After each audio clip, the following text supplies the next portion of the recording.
guiados compreender a sua revelação. O Senhor nos ajude nesse momento, no capítulo 9 de Oséias. Irmãos, estamos falando, por favor, Oséias, capítulo 9, vamos fazer a leitura do capítulo inteiro, vamos fazer a exposição, verso a verso.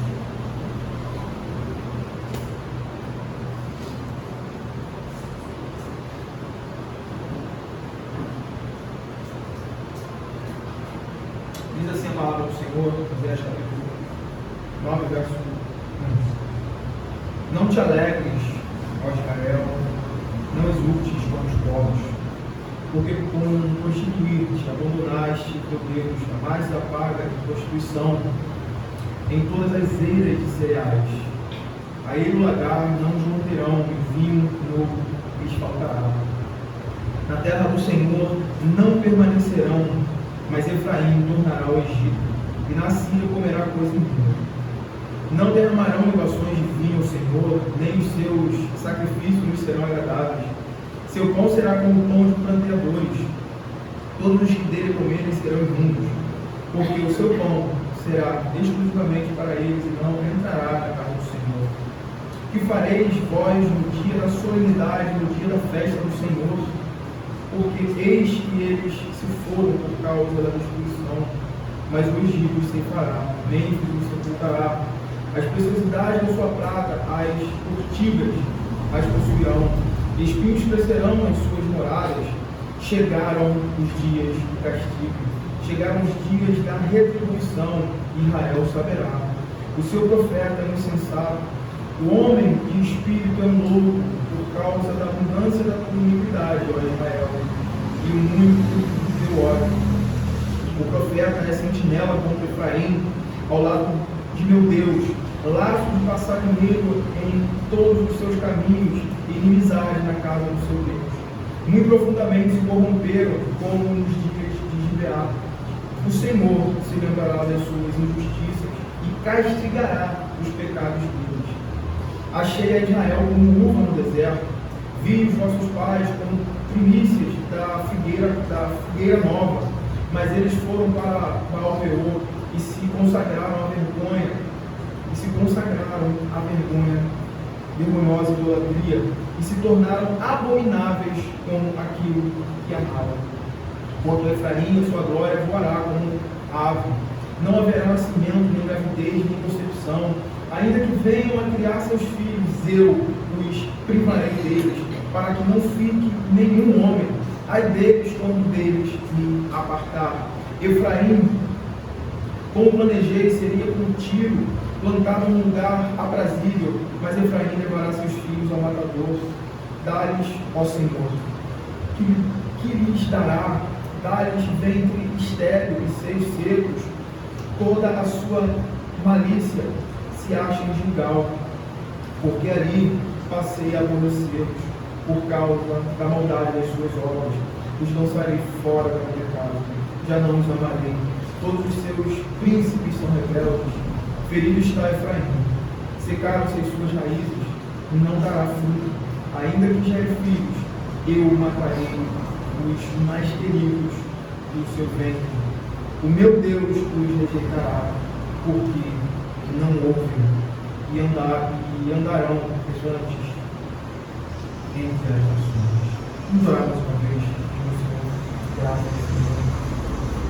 Pai, nós estamos diante da sua palavra, nosso coração se curva, Deus, diante da sua soberania, diante da sua palavra inspirada. Nosso coração, Deus, repousa totalmente nas expectativas que o Senhor nos nutra pela sua palavra. O Senhor nos instrua, o Senhor nos traga as verdades que precisamos, Deus, para a vida e piedade.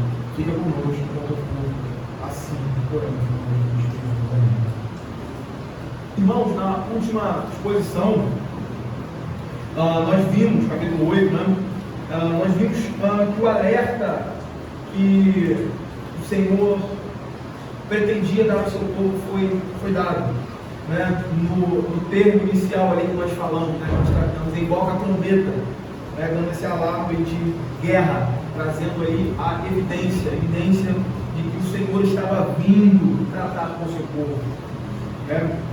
O Senhor já havia reiteradas vezes alertado sobre o castigo que viria sobre a nação caso eles não se arrependessem, caso eles não abandonassem a sua idolatria, caso eles não abandonassem a sua prostituição diante de outros deuses, diante de falsos deuses, porque não há outro Deus além do nosso Deus verdadeiro. O que há são ídolos, falsos deuses levantados pelo coração idólatra do homem.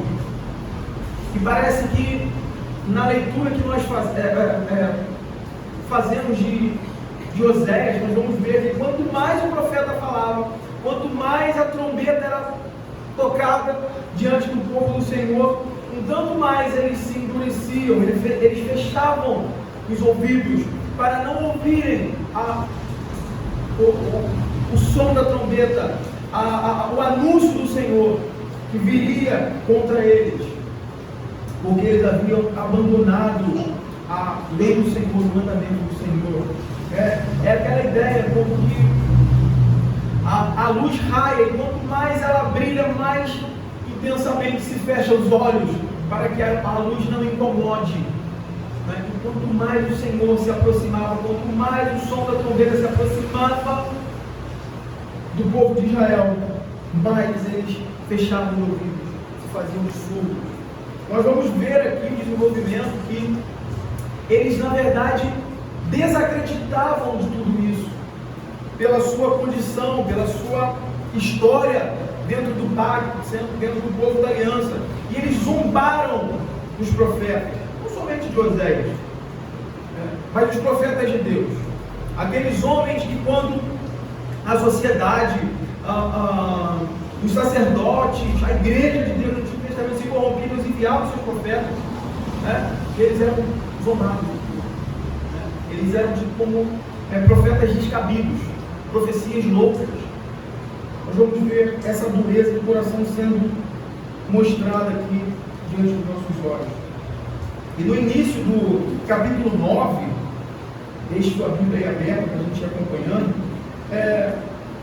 logo nesse início parece reportar essa imagem da situação de Israel. Enquanto o Senhor fazia soar a sua trombeta de alerta contra os pecados deles, eles se distraíam com as suas festas. Eles estavam ocupados, eles procuravam se alegrar, mas nós vamos ver que essa é uma alegria descabida, uma alegria sem fundamento, porque ela consiste no desagrado do Senhor, que era contra, ou era contrária àquilo que o Senhor havia estabelecido para o seu povo. Então eles desprezam isso como que aquilo que lhes estivesse sendo dito fosse algo descabido. Daqui para frente, Oséias irá recorrer cada vez mais à própria história deles, o próprio relacionamento deles com o seu Deus e a história do decurso dos anos. Através de breves referências, nós vamos ver o Senhor trazendo à memória deles os pecados deles, o desvio deles, a má conduta deles diante de Deus. O Senhor parece trazer isso para mostrar quão merecido ou quão merecidos são os juízos divinos que irá cair sobre Israel pela dureza do seu coração. E o primeiro verso aí, o primeiro versículo da sessão inicial, que vai do verso 1 ao 6, traz o prelúdio do tom desse capítulo. Ele faz esse prelúdio do tom do capítulo. Ou seja, o tom aqui é esse: o juízo está mais próximo agora, ele está mais perto, e devido à cegueira de coração, eles não podiam ver isso. E o profeta começa dizendo exatamente isso para eles, que já não havia motivo nenhum para se alegrar, como eles faziam. O profeta começa aqui, é uma cena de festa, e alguém pensa em alguém, dando um balde de água fria nisso, nas festas, nas cerimônias dos festivais deles. Então o primeiro verso ele já começa, versículo 1: Não te alegres, ó Israel, não exultes como os povos. As palavras do profeta aqui têm esse efeito de um balde de água fria na alegria exultante do povo. E essa proibição, não te alegres, ó Israel, não exultes, surge ou sugere que essa mensagem foi originalmente transmitida num momento em que o povo estava justamente fazendo isso, realizando as suas festas. Provavelmente um dia de festa. E num contexto como esse, o profeta diz: vocês não têm motivo para isso. Vocês não têm motivos para isso. Não tem motivo nenhum para se alegrar. Isso que vocês estão fazendo é algo que não cabe. As festas de vocês são festas tolas.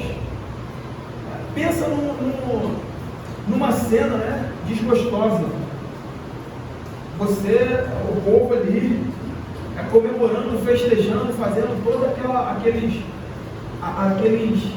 rituais, e de repente entra alguém, imagina alguém numa festa cheia, todo mundo celebrando, alguém chega e começa a proclamar um tom de fúnebre. Olha, o que vocês estão fazendo aí não tem motivo de alegria. Não sei o que vocês estão fazendo. Vocês estão provocando a ira de Deus. Vocês precisam reparar a vida de vocês, vocês precisam olhar para o coração mal de vocês e voltar a Deus, se arrepender dos seus pecados. Esse é o ponto aqui. Não te alegres, ó Israel, não exultes como os povos. Os povos não têm um Deus verdadeiro a quem prestar contas, não tem uma lei, não tem um padrão estabelecido por Deus para que eles estejam sujeitos àquilo. Eles estão vivendo as suas vidas como se Deus não existisse, Porque Deus colocou tudo diante de nós. Então tem esse som, o profeta chegando no meio da festa. Com licença. Olha, vocês não têm motivos. O ponto aqui é que Israel, como vimos no capítulo 8, abandonou o Senhor. Abandonou o Senhor e se prostituiu com outros deuses. E agora todos os rituais, todas as festas, todas as cerimônias que faziam como que em obediência a Deus, já não tinha mais sentido. E é interessante como a gente vê, a gente olha lá, a gente vai ler o desenvolvimento da história da igreja, e a gente vai ver que eles sacrificavam a Baal. O coração deles estava convicto de que eles estavam fazendo aquilo como se estivesse sacrificando o Senhor, pervertendo o sentido. A eira, os cereais e o lagar das uvas eram lugares de festejo, onde o povo deveria se reunir para agradecer a generosidade de Deus, a bondade de Deus, por ter cuidado do seu povo, em ter dado alimento, em ter trazido suprimento ao seu povo. Era um momento onde o povo louvava a providência de Deus, para com eles. Porém, quando tudo isso acontecia, quando eles colhiam os frutos da terra, eles iam e tributavam a Baal, padroeiro da prosperidade, aquelas bênçãos, as bênçãos dos cereais, as bênçãos dos vinhos, as dádivas que eles estavam recolhendo da mão do Senhor, era atribuída, era tributada a Baal.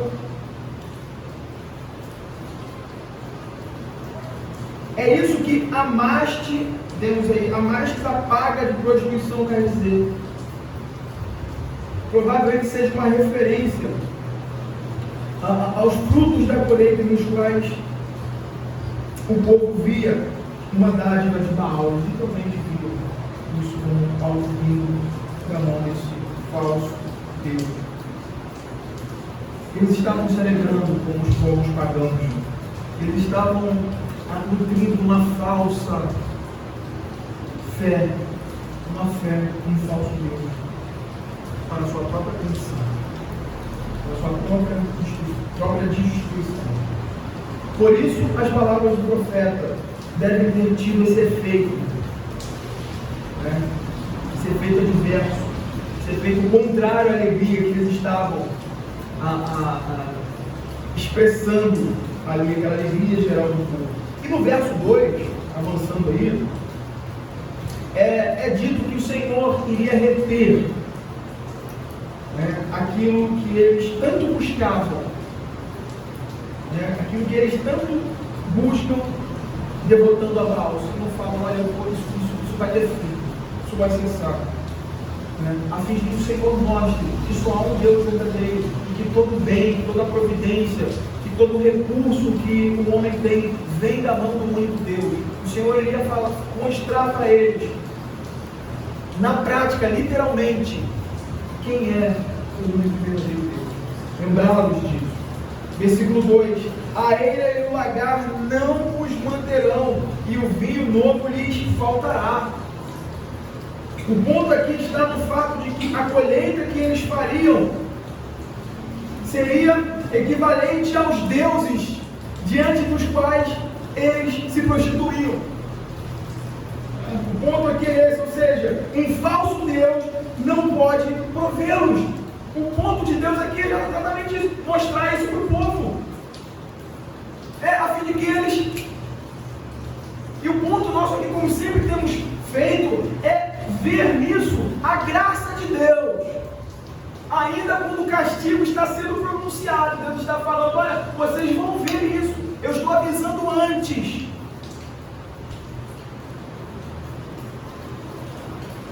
O ponto é esse: um falso Deus não pode provê-los, não pode suprir qualquer expectativa, porque uma mentira é algo criado ilusoriamente pelo coração idólatra do homem. Um falso Deus é exatamente isso, é algo criado pela nossa própria mente caída, pelo nosso próprio coração caído, a fim de que nós dominemos sobre esse dito Deus, a fim de que ele nos sirva dentro das nossas determinações, não que nós nos entendemos a eles. Então o ponto aqui dele, o Senhor vai mostrar isso. A figura que é essa: vocês me abandonaram para ir atrás dos seus ídolos. É como se o Senhor estivesse falando: olha, vocês pediram carta de divórcio, vocês foram embora, vocês me abandonaram. Vocês vão ver que os seus ídolos, a quem vocês amam, se mostrarão incapazes de nos manter, de dar o suprimento que vocês necessitam para a vida, para a manutenção até mesmo de vocês. Porque lá no final o Senhor vai afunilando a coisa. Fala: eu vou cerrar o ventre. A fertilidade que está embutido na própria aliança que Deus fez com ele. Isso vai ser gerações que vocês está em jogo aí. Deus mostrando para eles custo do seu abandono, custo da sua transgressão, do seu castigo. No verso 3, nós temos a consequência inevitável do que foi dito no verso 1. É como se fosse a explicação, a consequência. E o porquê deles não terem motivos para se alegrar. Porque como é dito lá, porque com prostituir te abandonaste teu Deus. É mais ou menos aquela figura que é trabalhada logo no início do capítulo do livro de Oséias. É como a figura do marido que foi abandonado pela esposa infiel para ir atrás dos seus amantes, para ficar com seus amantes.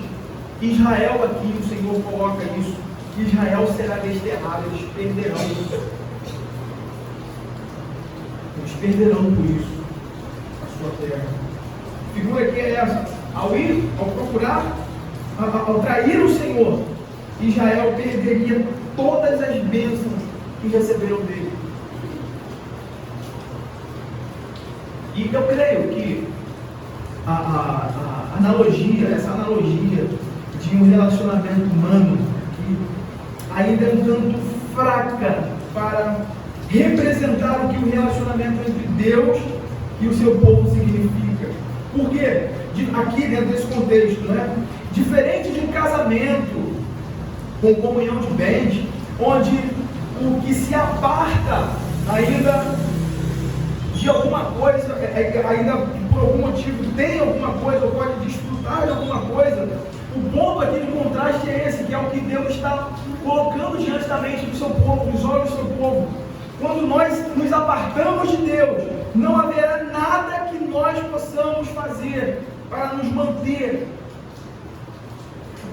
O ponto aqui vai mais além, é o contraste que o Senhor coloca. Olha, a parte de mim, vocês não têm uma vida autônoma, vocês não podem se manter por si só, como se o Senhor estivesse mostrando, afunilando isso aqui para eles, de forma bem clara. Nem mesmo a vida, nem mesmo o ar que enche os nossos pulmões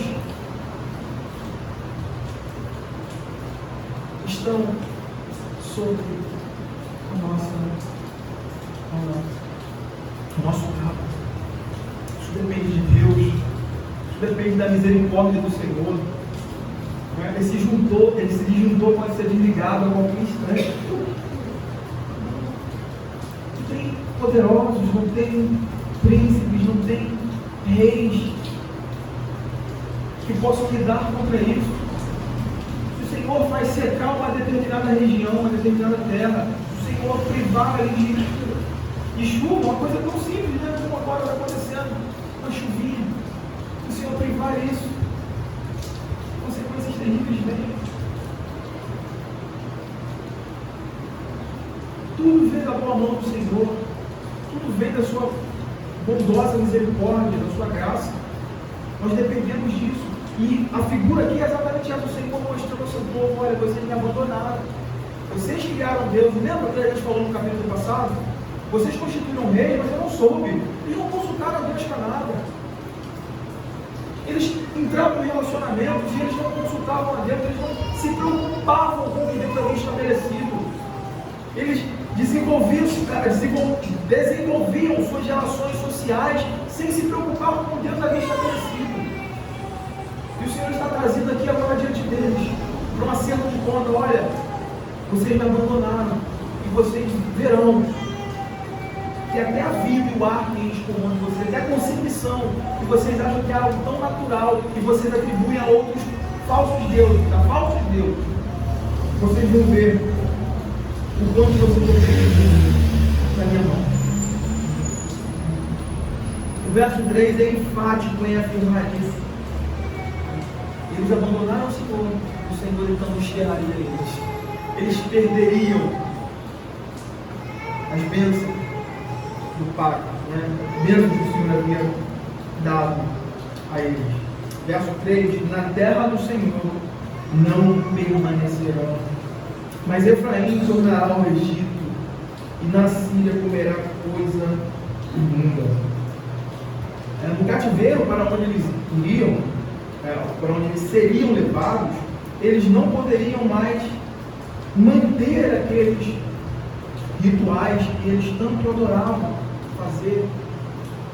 Eles perderiam até aquilo que eles corromperam. Eles perderiam até aquele. O Senhor tiraria deles, porque eles contaminaram o culto divino com práticas pagãs. Agora não podem mais sacrificar o Senhor. O Senhor exterminaria eles, e eles seriam mandados para o cativeiro. Eles seriam mandados para o cativeiro. O ponto aqui que isso alude, isso aponta para a condição que o Senhor havia tirado eles, de uma condição de escravidão, para onde eles novamente seriam levados. Egito e Assíria. Egito e Assíria representam exatamente o lugar de escravidão, o lugar onde eles seriam castigados pelos pecados contra o Senhor. Veja o verso 4, né, como vai apresentar isso diante de nós. Não derramarão libações de vinho ao Senhor, nem os seus sacrifícios lhe serão agradáveis. Seu pão será como o pão dos pranteadores. Todos os que dele comerem serão imundos, porque o seu pão será exclusivamente para eles e não entrará na casa do Senhor. Interessante aí essa expressão, né? Essa frase, não derramarão libações de vinhos ao Senhor.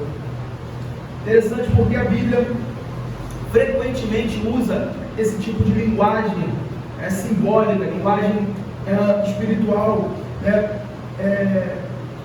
usando princípios, apontando aí para o princípio das ofertas derramadas como um tipo de sinal ou apontamento simbólico espiritual. Ou seja, quando os autores bíblicos estão falando, escrevendo, narrando algo do tipo derramar vinho ou libação de vinho, que literalmente traduzido seria oferta derramada ao Senhor, o apontamento está que aquilo que está sendo derramado está prefigurando uma vida submissa a Deus, uma vida que o agrade, uma vida que está diante do Senhor, derramada diante do Senhor. O sentido dessa oferta está em se derramar diante de Deus, um coração em fidelidade, um coração em lealdade. Afinal de contas, de nada adiantaria derramamento de qualquer oferta se o coração não estivesse de fato diante de Deus, que é o caso de Israel aqui. Então os autores bíblicos eles vêm apontando para tudo isso, mas todos esses tipos, todas essas figuras teriam que representar o ponto focal da vida humana, que é um coração inclinado diante de Deus, um coração submisso a Deus, um coração leal a Deus, que ame a Deus. Senão todas essas ofertas, todas essas cerimônias seriam vazias e provocaria a ira de Deus.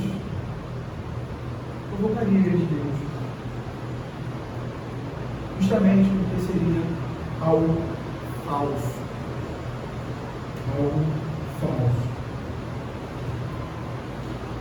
E exatamente por isso eles não são aceitáveis. Termo aí está no nosso texto, agradáveis ao Senhor, porque eles não são verdadeiros, mas falsos e contaminados pelo seu coração idólatra. E o texto aí diz que os sacrifícios deles seriam como pão de pranteadores, né? Pão de pranteadores. Embora a nossa tradução não traga explicitamente o pronome ele, né? A construção hebraica aqui parece estar usando, isso é importante aqui, né? Parece a construção aí feita dentro do hebraico, parece estar usando o contexto de impureza cultural representada nos sacrifícios com um jogo de palavras que representa algo imundo, que representa tristeza. A referência aqui ao pão era aquilo que era servido nos funerais e que era considerado impuro, porque o cadáver que ali estava contaminava a casa e tudo que entrava em contato com ele.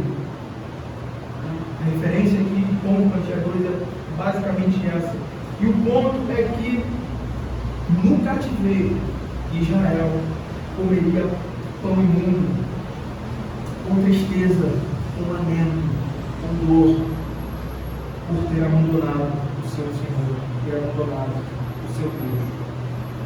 E adiante, no verso 5, parece que o Senhor provoca justamente a mente deles, o coração deles, a se lembrarem da festa do Senhor, dessas cerimônias, do dia da festa do Senhor, um dia que deveria ser um dia de regozijo, um dia oportuno, um dia de satisfação, e o Senhor parece aguçar isso na mente deles e perguntar, né? Trazer uma pergunta retórica: que fareis, verso 5, né? Que fareis vós no dia da solenidade, no dia da festa do Senhor? As duas perguntas retóricas que Oséias faz aqui têm o objetivo de levá-los a ver as consequências de sua prostituição com tristeza, com lamento. E no verso 6, Oséias diz que aqueles que tentassem escapar disso, daquela condição imposta, aqueles que tentassem escapar da destruição que viria por meio da mão dos assírios, nós vimos isso aí já, né? E encontrassem refúgio no Egito, eles não encontrariam descanso. Aqueles que por algum motivo fugissem e tentassem encontrar refúgio lá, eles não teriam descanso, mas seriam mortos e sepultados ali mesmo. O termo é Mênfis, é uma cidade ao norte do Egito, com seu imenso cemitério, e pirâmides antigas, é um referencial lá. Ele era um lugar exclusivo eles gostavam de enterrar os seus mortos. Então o texto ele aponta para isso. Se vocês tentarem fugir disso, vocês poderão ir, mas lá vocês serão mortos.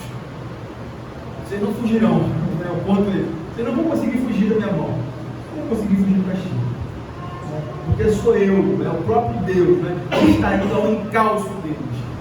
O próprio não é outro, para que quando a Síria viesse, eles soubessem: é Deus, é o Senhor que está vindo. Senhor que está vindo. Verso 6: porque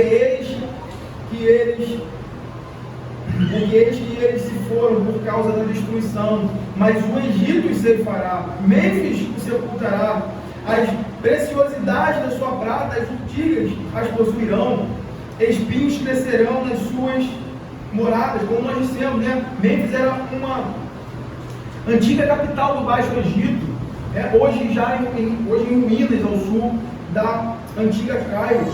Para os egípcios era um lugar favorito, um lugar predileto para sepultamentos. É como se o Senhor estivesse usando aqui de ironia: olha, vocês vão para lá procurar socorro, vocês serão mortos e enterrados lá mesmo, no lugar que eles gostam de enterrar. Eles vão ser mortos e enterrados lá. E todos os seus utensílios de valor, que eles julgavam tão preciosos, e julgavam que fossem capazes de livrá-los ou defendê-los do ataque inimigo. O Senhor zomba disso aqui. O Senhor fala: olha, as pratas, os utensílios preciosos, eles vão ser cobertos de urtigas. Eles vão ser cobertos de urtigas. Urtiga é uma planta espinhosa, né? E o texto ainda continua dizendo que as suas carnes se encheriam de espinhos, indicando que sua morada, as suas moradas ficarão desertas. É interessante porque esse símbolo aqui, dessas figuras colocadas aqui de urtigas, também algumas pessoas colocam carnes, são símbolos de desolação e abandono. São símbolos de desolação e abandono. E aqui eles representam a terra que será abandonada e deixada em ruínas pela destruição. Esses são os alertas da trombeta invocada. O Senhor está dando forma. Veja, como a coisa vai ganhando forma. Como vai acontecer a forma que se dará a partir daí. Então o alerta aqui já está mais visível, já está mais claro diante dos olhos deles. É como se o Senhor estivesse se aproximando. O que antes era só uma sombra longínqua, algo que assim, agora a gente está mais próximo, daquela presença do Senhor está ali. Parece que os constantes alertas pronunciados pelo profeta Oséias, eles foram desacreditados. A ponto que eles foram desacreditados pelos israelitas, a ponto de eles zombarem das acusações e de tudo que foi dito pelo profeta contra eles. Veja como a coisa chega a um nível. O profeta trazendo o aviso, o profeta trazendo os alarmes, mostrando o pecado, chamando o povo ao arrependimento. Eles zombam, desprezam a profecia e a têm como algo descabido para a sua realidade. E agora nós chegamos ao clímax do capítulo 9, na seção que vai do verso 7 ao verso 9, que é o dia do castigo e o porquê disso, o porquê do castigo. O Senhor vai deixando mais claro, cada vez mais claro.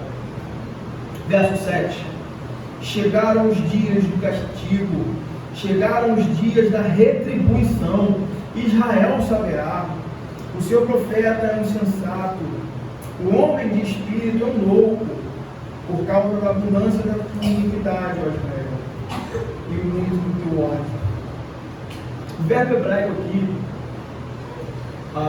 para chegaram, ele contempla o castigo vindouro, o castigo que estava chegando como algo já concretizado, como tão certo como uma realidade presente, como algo consumado.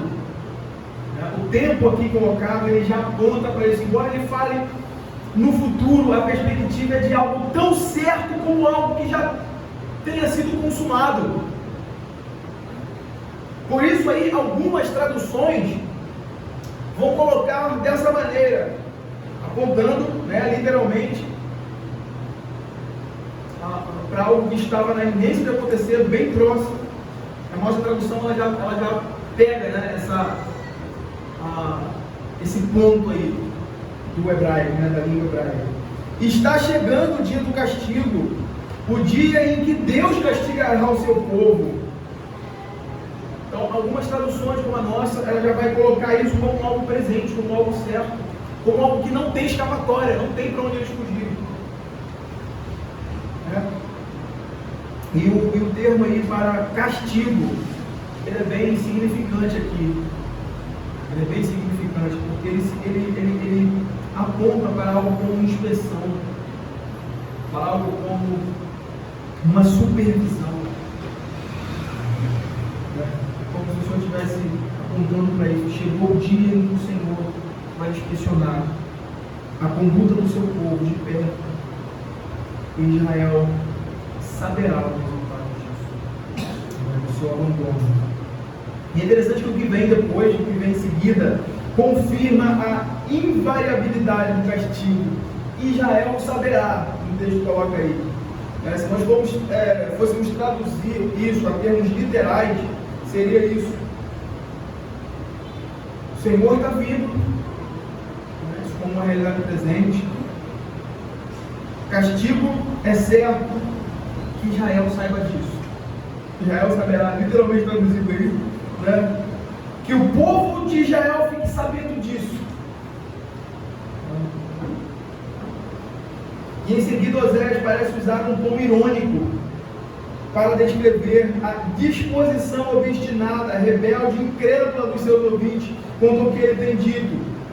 O seu profeta é um insensato, o homem de espírito é um louco, por causa da abundância da tua iniquidade, ó Israel, e o muito do teu ódio. A tradução da NVI traz assim, essa segunda parte: por serem tantos os pecados,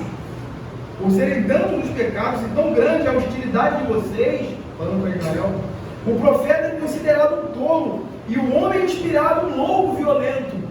É como se eles fossem os mocinhos, os bonzinhos, e o profeta fosse um opressor maluco. como se eles se colocassem como os mocinhos, os bonzinhos, e o profeta como um vilão, um homem violento que estivesse proferindo coisas maldosas e incabíveis para eles, para esse povo bonzinho. O ponto é esse. Parece que o arranjo hebraico aqui sugere uma conjunção adversativa a mais, porém, entre a primeira parte desse verso e a segunda, contrastando os anúncios de castigo com o descaso e a zombaria da parte de Israel, que parece que a tradução da linguagem de hoje pesca isso, traz isso mais claramente. Veja, ela traz assim: esse profeta está maluco, é uma tradução mais aberta, Esse profeta está maluco, diz que é inspirado, mas é louco. Vocês falam assim porque estão cheios de maldade e ódio. E ponto aqui, um parênteses aqui dentro disso. Isso não é algo estranho, não é algo comum, algo novo. Fizeram isso com os profetas, fizeram isso com Amós. Algum tempinho antes, o Senhor avisando, o Senhor trazendo: olha, eu estou vindo, vou passar no meio de vocês, eu vou trazer julgamento. Como eles receberam a mensagem dos profetas? Eles acolheram e falaram: certamente, pecamos. Não. Muito pelo contrário, eles se endureceram, eles tiveram o profeta como alguém mau. Tivemos os profetas como alguém mau. Abra Amós 7. Amós 7, versos de 10 a 14.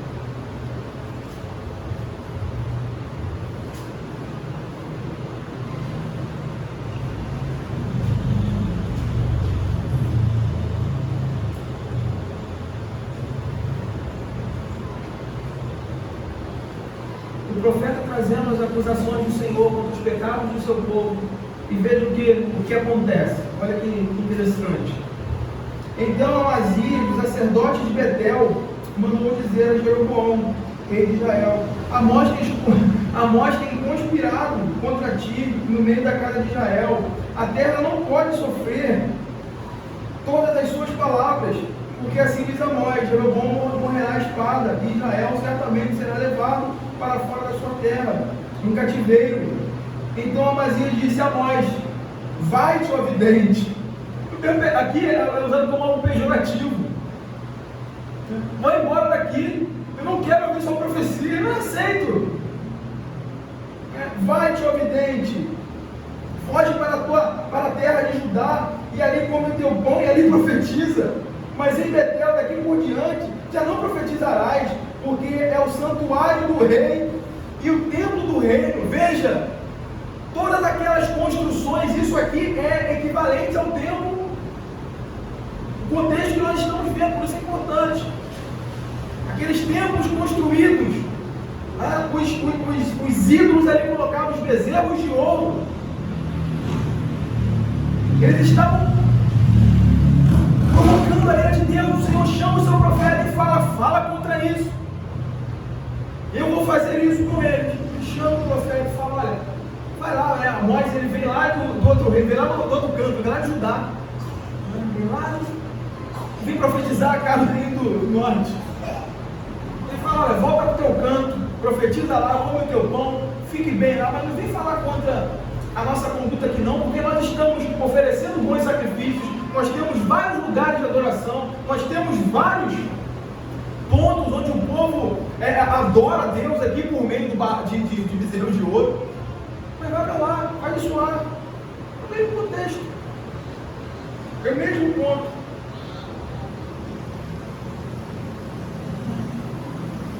Eles permanecem na cegueira natureza do coração deles, se fechando contra os avisos documentos de Deus.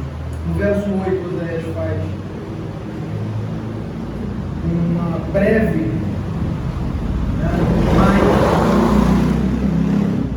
mais preciosa apresentação sobre o ministério profético dizendo qual é o objetivo do profeta e o propósito dele diante da nação corrompida.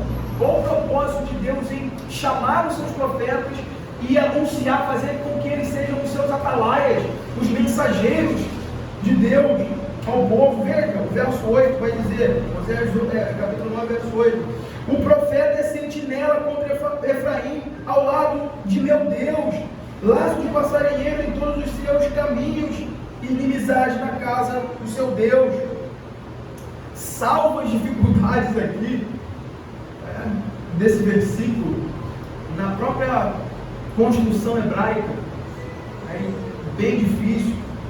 Creio que o ponto aqui seja esse: Oséias tem plena convicção de que Deus está falando ao seu povo por sua instrumentalidade,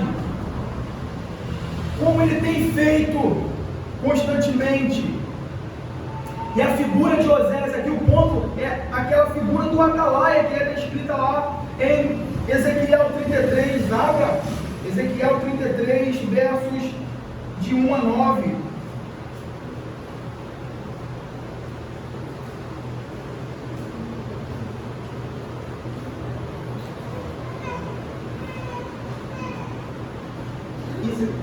Oséias está consciente do seu ministério profético e da instrumentalidade por meio da qual Deus avisa o seu povo dos perigos que eles estão correndo. Veja, Ezequiel 33, versos de 1 a 9.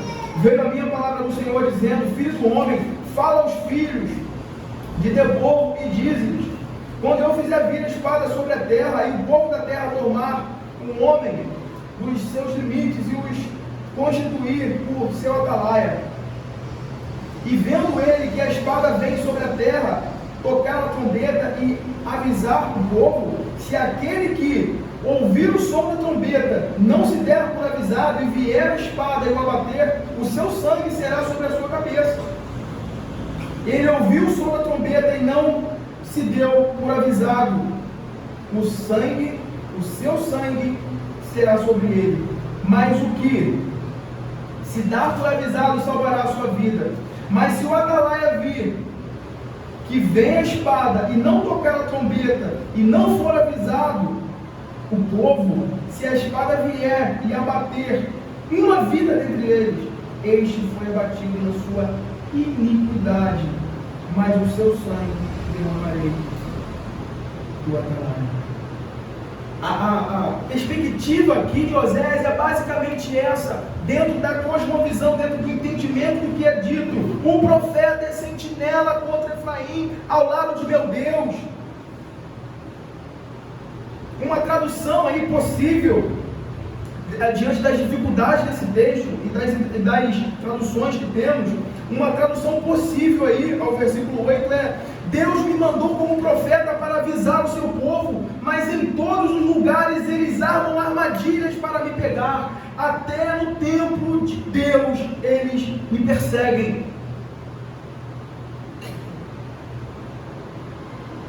Oséias fala em nome de Deus, inspirado por Deus, para alertar o seu povo,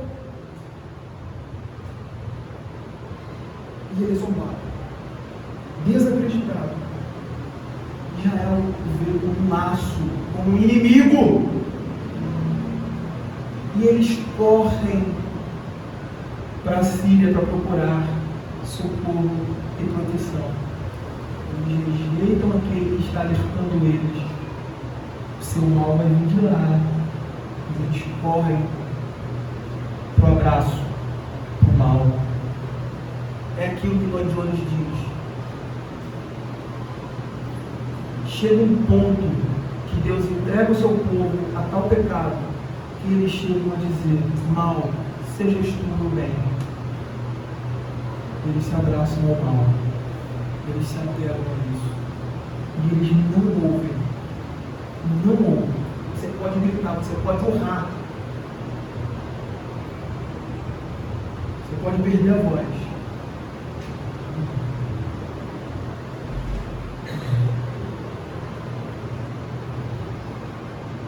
A ideia aqui é que o profeta se mantém vigilante sobre Israel, mas por ele ter soado alarde,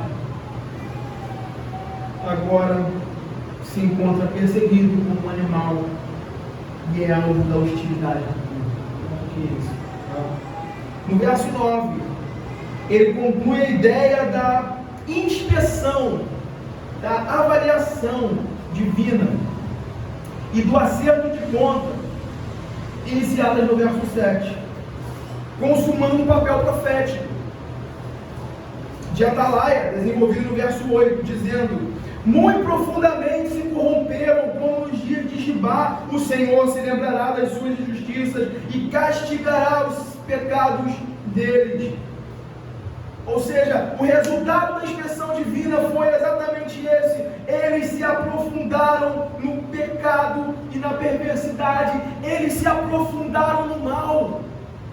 O resultado da avaliação da inspeção divina foi exatamente esse. Os dias de Gibeá reportam a uma das páginas mais tristes e uma das páginas mais sombrias da história de Israel. Está reportada lá em Juízes, eu não tenho tempo aqui de ler tudo, né? Juízes 19, do capítulo 19 ao 21. Se você quiser anotar para ler depois, leia, que é bom, e fortalece aquilo que nós estamos tratando.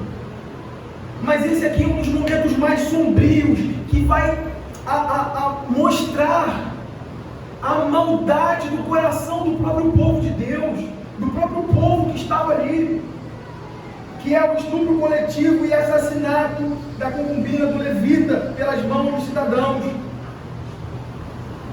de Gibeá. O que Osés quer dizer aqui é que o comportamento rebelde e escandaloso de Israel, agora, naquele momento, não era diferente. Na verdade, eles tinham se aprofundado ainda mais, porque o Senhor liga a esse evento e o Senhor diz que eles ainda foram mais fundos nisso. Se aprofundaram.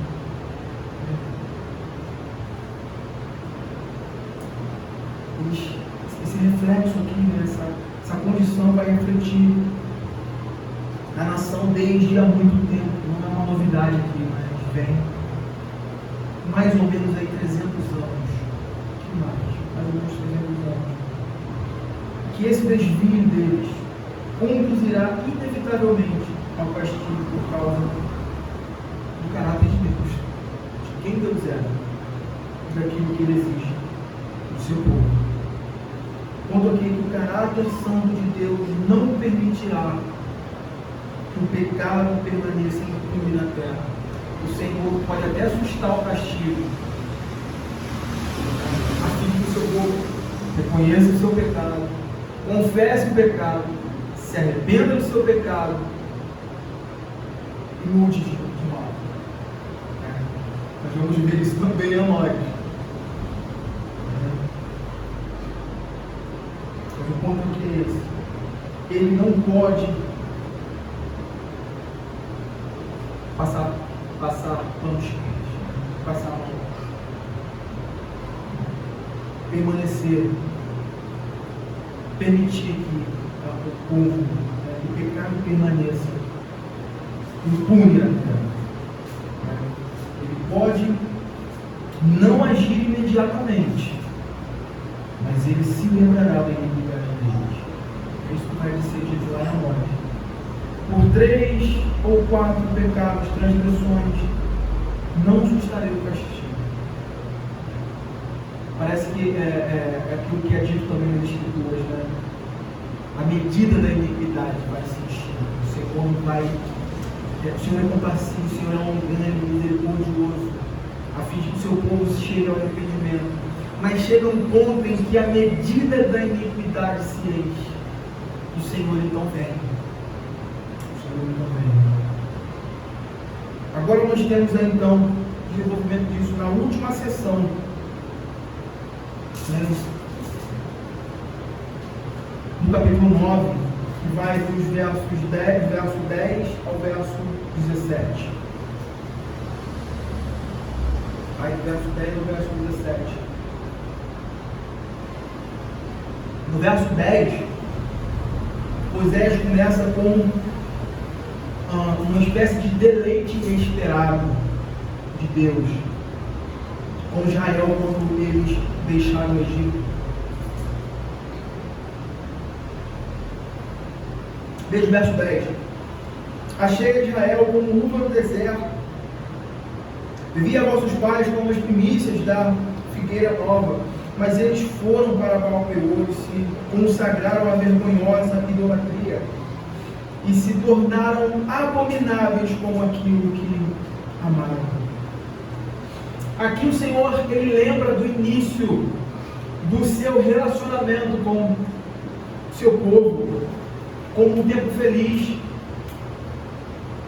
Parece que no meio daquele cenário todo, o Senhor proferindo as condenações que viriam, o Senhor trazendo diante deles o mal que seria trazido sobre eles por causa dos seus pecados. Parece que o Senhor se lembra desse momento inicial, né? Embora ele estivesse longe de ter uma conduta perfeita, né? O povo de Deus. No entanto, nesse momento, nesse início, eles respondem positivamente a Deus, eles respondem de forma agradável a Deus. Uva no deserto ali é algo inesperado e remete a uma surpresa boa. Vai remeter a uma surpresa boa. Uma surpresa de prazer, de deleite. Imagina, você está caminhando no deserto escaldante e de repente você encontra um cacho de uvas. Um cacho de uvas. A ideia aqui é que Israel lhe era agradável, como seria encontrar uvas no deserto. Israel era também como os primeiros frutos da figueira, doces, saborosos ao paladar. Mas tem mais ali. Mas eles se tornaram amargos por sua ingratidão, se voltando para outros deuses, para falsos deuses. É isso que o texto coloca. Mas eles foram para Baal-Peor. A expressão mais eles expressa uma grande separação, um contraste da imagem anterior de deleite com a condição que eles têm agora diante de Deus. Eles se tornaram amargos ao paladar do Senhor. E a referência a Baal-Peor está ligada à prostituição dos filhos de Deus com as mulheres moabitas que convidaram o povo para sacrificar aos seus deuses, e o povo comeu e se prostrou diante dos seus deuses, os deuses delas. Assim Israel se juntou ao culto profano, ao culto profano, desagradando a Deus. Por isso Deus os reprova. O termo hebraico aí para abominável significa literalmente isso: objetos detestáveis. E se tornaram isso diante do Senhor, com o seu culto detestável. Assim como eles amavam e praticavam, ou melhor, assim como aquilo que eles amavam e praticavam era detestável, eles se tornaram iguais. O jogo é esse de palavras. Eles se tornaram detestáveis ao Senhor.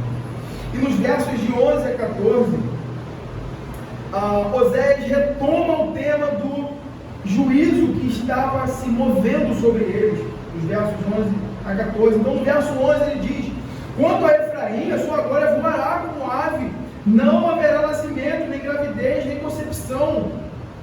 Irmãos, isso aqui é algo triste na história de Israel. Isso aqui é algo triste na história do povo de Deus. Dentro da administração da aliança é algo triste e terrível. Porque a glória de Israel estava em sua descendência, em que eles preservariam sua linhagem santa nos termos do pacto de Deus feito com eles, de que Deus seria o seu Deus e os filhos deles, a sua descendência, estaria diante de Deus, eles seriam filhos da aliança. Mas a figura agora é de esterilidade, pois e tem sempre esse link, né? Oséias ele sempre está linkando o que ele está falando com a realidade histórica do seu povo. A figura agora aqui é de infertilidade, pois eles abandonaram o pacto, eles quebraram a aliança de Deus, eles violaram o pacto, eles abandonaram o Senhor do pacto. Seus descendentes então não seriam filhos do pacto, mas filhos de prostituição, filhos bastardos. Lembra que nós falamos? Capítulo 5, verso 7. O Senhor aqui na figura do marido de Israel deixaria de dar filhos a Israel, sua esposa infiel. Sua esposa infiel.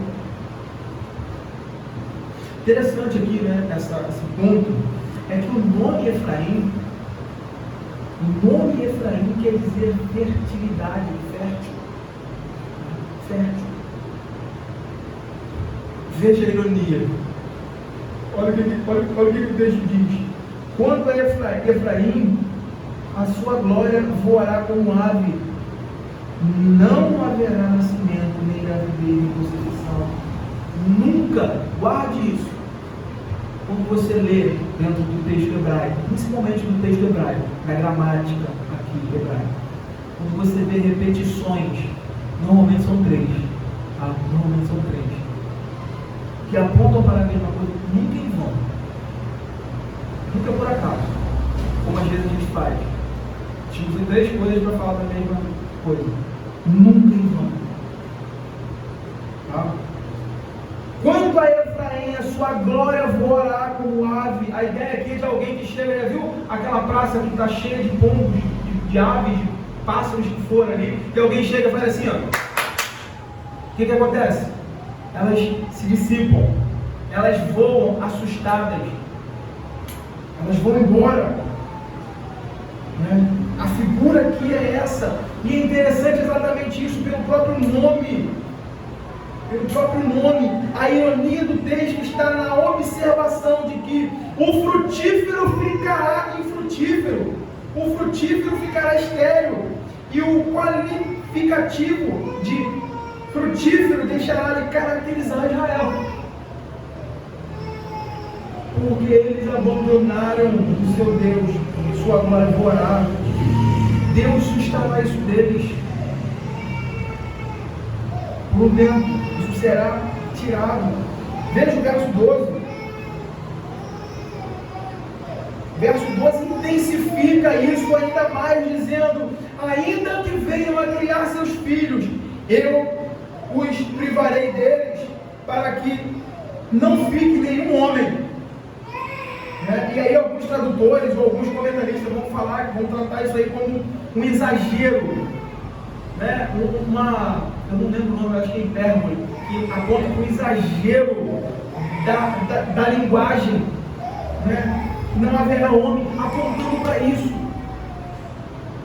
Ai deles, quando deles me apartar. O ponto aí é que o castigo será tão severo, mas tão severo, que se porventura algum escapar, ou alguma criança sobrevivesse ao castigo do útero da mãe e viesse a nascer, Deus iria em causa dele, Deus tiraria os jovens na flor da idade, Deus os tiraria no meio da guerra, eles seriam mortos.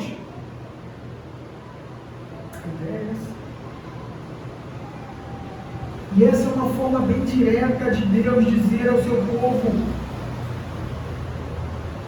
Deus ensinar e mostrar ao seu povo que é a presença vital dele no meio deles que torna possível os ciclos de vida.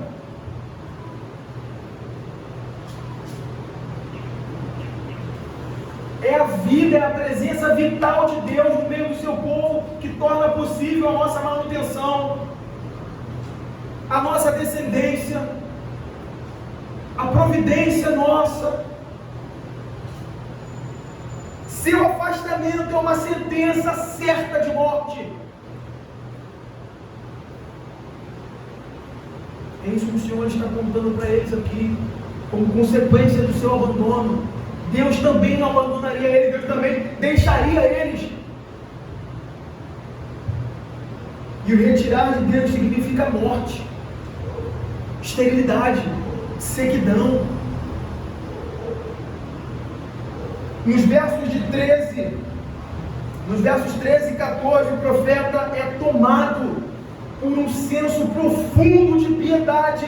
É como se o profeta estivesse olhando rumo ao futuro. É como se o profeta estivesse vendo claramente na sua visão, aquela visão de destruição. E ele fosse tomado por um senso de dor, de tristeza e de piedade, a ponto de que ele, no meio dessas falas dele, ele rogasse a Deus, pedindo que o Senhor desse ventres estéreis e peitos secos, antes que aqueles que tivessem que nascer nascessem, para que todo morresse só o Adão, a mãe ou o pai. Veja isso. Efraim, como planejei, seria como um tiro plantado num lugar aprazível, mas Efraim levará seus filhos ao matadouro. E aqui entra no verso 4, 14, dá-lhes, ó Senhor, que lhes darás? Dá-lhes um ventre estéril e seios secos. David Allen, comentando esse texto, esse trechinho aqui, ele vai dizer: essa foi uma oração trágica, pedindo esterilidade, aborto espontâneo ou morte na primeira infância, como alternativas menos cruéis ao extermínio na guerra. Qualquer que seja a maneira como entendamos a oração, está claro que Osés não volta atrás quanto à necessidade do juízo. Até a sua oração é expressa numa linguagem adequada a um povo que procurou não a Deus, mas a Baal, em busca de ventres férteis e seios que nutrem. O ponto aqui é que a calamidade será tão grande, o castigo será tão feroz, que a esterilidade será vista como uma bênção. Ainda que essa condição fosse considerada uma grande desgraça, fruto da maldição do pecado, é colocado no extremo tão grande, a fim de que isso seja visto, a fim de que eles percebam a gravidade da coisa. Isso é colocado diante deles: olha, não é brincadeira, não é brincadeira, seria melhor ventres estéreis, ventres que não deem frutos, e seios que não produzam leite, porque o que vai acontecer com vocês? Vocês perderão até aqueles que vocês mais amam. Por fim, os versos de 15 a 17 fecham o capítulo 9 mostrando a raiz do programa de Israel. Que Deus os entregaria, Deus os entregaria finalmente às nações para serem castigados. A menção aí a Gilgal porque lá foi o ponto onde o relacionamento de Israel com Deus já estremecido, um relacionamento já estremecido pela idolatria, pelo pecado, pela prostituição. Ali é o ponto onde esse relacionamento chega ao clímax, essa perversão, a maldade chega ao clímax. E foi lá também que surgiu a monarquia, e onde os reis levantados sem a aprovação de Deus multiplicaram a sua malícia, aborrecendo a Deus, provocando a ira de Deus. Assim, o pecado vindo de Gilgal consistia na ostensiva falsa adoração, sua imoralidade, hipocrisia e heresias, que floresceram ali até mais do que nos santuários de Betel e de outros locais. David Allen também comentando isso, ele vai dizer: a monarquia apóstata é vista como o centro dos males de Israel. Os reis estabeleceram o culto a Baal, os reis instalaram uma política externa que resultou no extermínio. Isso tudo com as referências. Os príncipes oficiais da corte são especialmente mencionados como líderes de rebelião. Talvez esse seja um dos golpes mais contundentes de Oséias contra a intenção por detrás da rejeição de Israel quanto ao governo de Deus no meio do seu povo, e o desejo espúrio de ser como as outras nações com seus reis. Talvez esse seja um golpe bem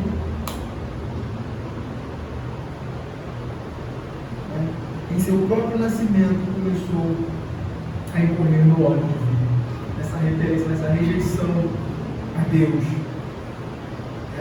Veja o verso 16: ferido está Efraim, secaram-se as suas raízes, não dará fruto. Ainda que gere filhos, mais uma vez é retomado no tempo. Eu matarei os mais queridos do seu ventre. Certo comentarista aí vai dizer que Deus vê Israel como uma árvore. O machado do juízo já cortou suas raízes, já secou os seus ramos e ela não dá mais os seus frutos.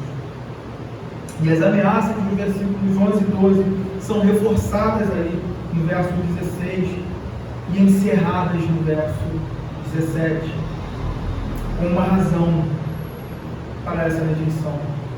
O meu Deus os rejeitará, porque não ouvem, e andarão errantes em lugares.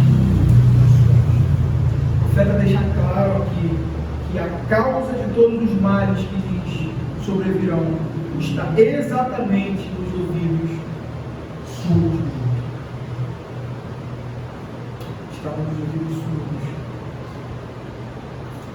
Constantes alertas, o soar da trombeta é desprezado, o chamado ao arrependimento são ignorados. E aqui a coisa fica bem mais clara diante dos olhos. Eles estavam absolutamente endurecidos em seu pecado e não davam ouvidos a qualquer alerta do perigo.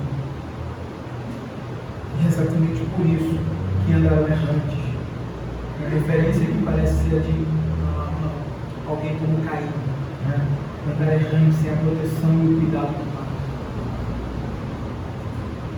Desprezar a Deus, a consequência é essa: andar errante, ocioso, sem cuidados, sem bondade de Deus e a presença de Deus. Irmãos, eu queria concluir e que nós podemos aprender aqui com esse texto tão rico e ao mesmo tempo tão cheio de ameaças. Primeiro ponto, aí na verdade é uma pergunta que nós devemos refletir: quem não deseja desfrutar da alegria? Quem não deseja desfrutar da alegria? Essa é uma pergunta que certamente nos levará a avaliar qual é o fundamento da nossa alegria e satisfação. Essa pergunta deve nos fazer refletir se a alegria que almejamos e se a alegria que nós temos desfrutado nesse mundo. Qual é o seu fundamento? Nós vamos olhar para o comportamento de Israel aqui nas vésperas do seu castigo, né? E esse comportamento denunciará que eles viviam despreocupados, como se tudo estivesse bem. Por isso eles se alegravam, mas eles não se preocupavam com a glória de Deus e com o seu próprio destino. Eles não se preocupavam. O ponto aqui que eu queria trazer é exatamente isso. É que nós não temos motivo nenhum de alegria quando nos reunimos em nome de Deus, se o nosso coração não o reverencia com um amor leal. Nós não teremos motivo nenhum de alegria, de festividades, do que quer que for, se em nosso coração estivermos nos prostituindo com os nossos ídolos. E nós temos muitos ídolos modernos, não se engane. Não se engane, pensando que você só pode ser um idólatra se você tiver um bezerro de ouro na varanda da sua casa, ou no quintal da sua casa, onde você vai lá e vai cultuar o bezerro de ouro. Não! Muitos dentro da casa de Deus, nos dias atuais, são idólatras do seu próprio ego, do seu próprio eu, da sua própria condição financeira, do seu dinheiro, do seu bem. Veja, até aquelas coisas mais preciosas para nós, se elas tomarem o lugar de Deus, isso será tido como um ídolo, e isso provocará a ira de Deus, até a sua família, até o seu casamento, se estiver acima, em primeiro lugar, acima de Deus. Isso será um ídolo.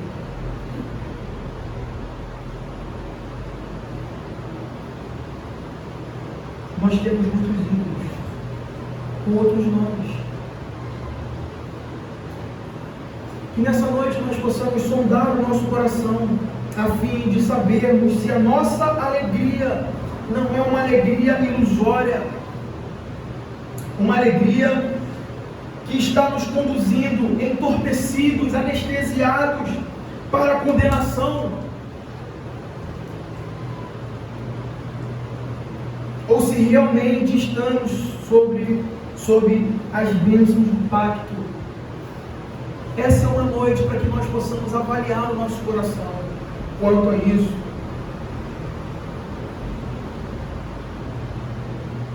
E nós podemos saber com toda certeza, diante de tudo que nós temos visto, diante da luz do Evangelho, que joga ainda mais luz ainda sobre isso que nós estamos falando, nós sabemos que todas as bênçãos do pacto não estão em outro lugar, senão na obediência perfeita de Cristo como nosso mediador. Como nosso mediador. Aquele que se interpôs, aquele que se colocou como mediador entre nós e o Deus irado. Nós e o Deus irado, que fez reconciliação. Todas as bênçãos do pacto estão nele, e fora dele é condenação, fora dele é miséria, morte eterna e sofrimento eterno. Segundo ponto, como estamos lidando com a voz de Deus na pregação da sua palavra, na proclamação, no desenvolvimento dessa própria exposição de Oséias. Até aqui, estamos no capítulo 9. Nós não podemos olhar para esse texto e achar que esse é um texto dentro de uma realidade passada e que não se aplica a nós e que o Senhor não tem nada a ver, né? Que a nossa realidade hoje na vida cristã, aqui em 2023, não tem nada a ver com esses exemplos aqui. Tem sim! Tem sim! Os puritanos traziam muito essa compreensão de que toda vez que o ministro, toda vez que alguém estiver portando a palavra do Senhor, estiver fielmente expondo a revelação do Senhor por meio da sua palavra, pregando fielmente o Evangelho, Cristo está falando à igreja. Cristo está falando ao seu povo. Ele está chamando ao arrependimento, Ele está mostrando o pecado, Ele está chamando a realidade. E nós podemos incorrer no mesmo erro de Israel, porque nós não somos isentos de pecados, nós não somos imunes. Nós falamos aqui pela manhã, às vezes nós temos essa tendência, ouvimos essa descrição, falamos de regime errado, né? Da prostituição, da morte, do estupro coletivo, e nós falamos, nossa, que coisa horrível, não é possível que isso aconteça, é algo inconcebível. Mas se nós formos sondar no nosso coração, no nosso íntimo, aqueles pecados que às vezes nós nutrimos, que é tão odioso diante da face de Deus, não tem pecadinho bom diante de Deus, não tem um pecadinho que todo pecado é hediondo diante de Deus. Se você tiver que lidar com aquele pecado que você acha que é mínimo, que é um pecadinho que não tem problema, se você tiver que lidar com ele diante de Deus, você será eternamente condenado.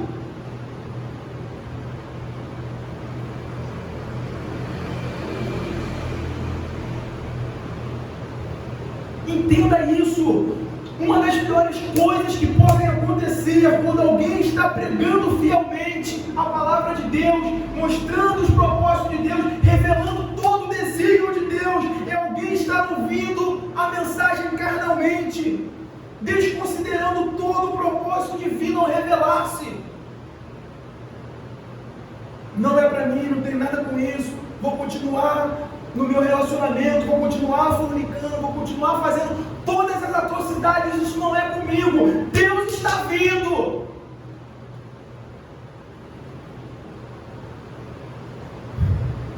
Você pensa que não tem castigo, que Deus não pune, que Deus não trata o seu povo hoje?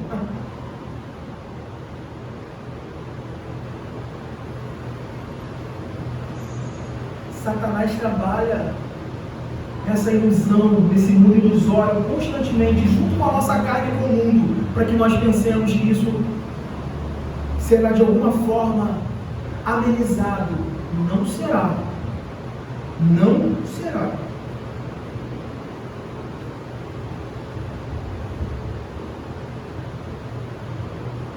Como nós temos ouvido até aqui a exposição do livro de Oséias, hipocritamente, farisaicamente, esse pessoal de Israel, pouco ouvido terrível, né? Nós tenhamos um coração ensinável, um coração que seja tocado pela palavra de Deus.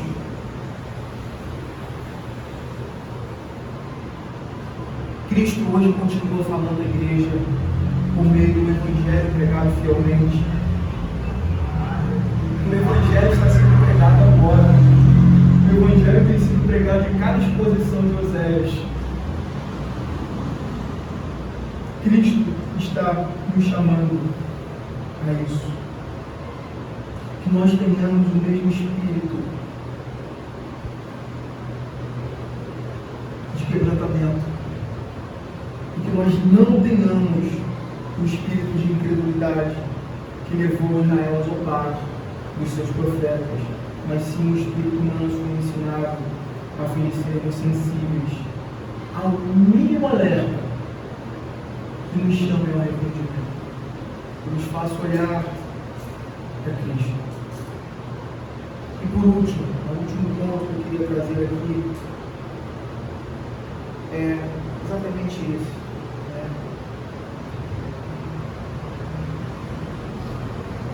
O Senhor, Ele continua a olhar para o seu povo, a trazer esses exames, essa inspeção, como nós estamos. Que seja um ponto em que o nosso coração tenha uma preocupação constante de que a nossa vida não é nossa. Nós não pertencemos a nós mesmos. Nós temos um Senhor a quem prestar conta. Nós não podemos conduzir a nossa vida ao nosso bel prazer, porque isso gera consequências catastróficas. Essa deve ser a preocupação constante do nosso coração, mas ao mesmo tempo, um estímulo à sincera avaliação se nós estamos em Cristo. Porque é somente nos méritos de Cristo que nós podemos estar seguros quando comparecermos diante de Deus. Somente em Cristo, irmãos. Somente nele, no nosso coração, nossa alma estará segura. Não é nas ferramentas de guerra, não é no poder de governo, não é nos reis, nos príncipes, não é nas nossas negociações políticas. Nosso coração estará seguro debaixo dos méritos de Cristo, que nos trouxe a Deus, que trouxe paz. Paz entre nós e nosso Deus. O Senhor nos abençoe.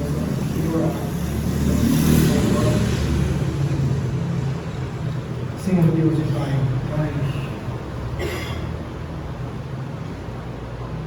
com o coração trêmulo, Deus, e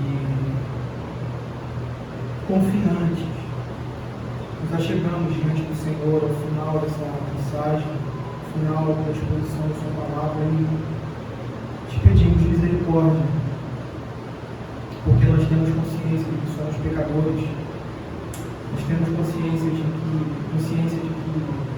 somos fracos e necessitados. Pedimos a Sua ajuda, Pai.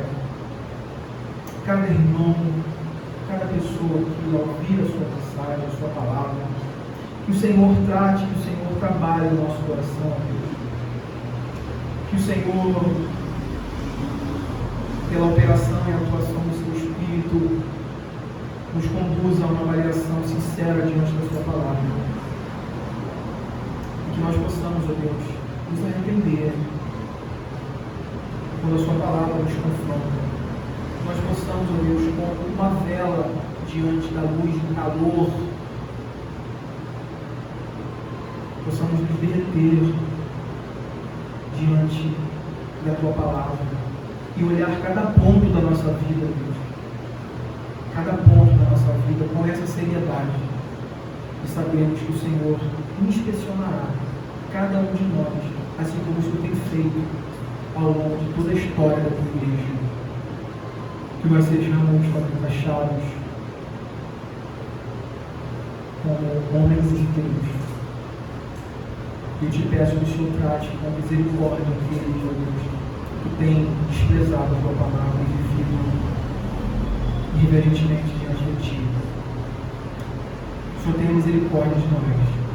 Fique conosco, Deus. Nos abençoe nesse instante de noite e no curso da semana. Que o Teu povo tenha, ó Deus, uma semana abençoada, refletindo sobre a Sua palavra e aplicando no meio do Teu Espírito o seu coração para viver santo e agradável a Ti. A Senhora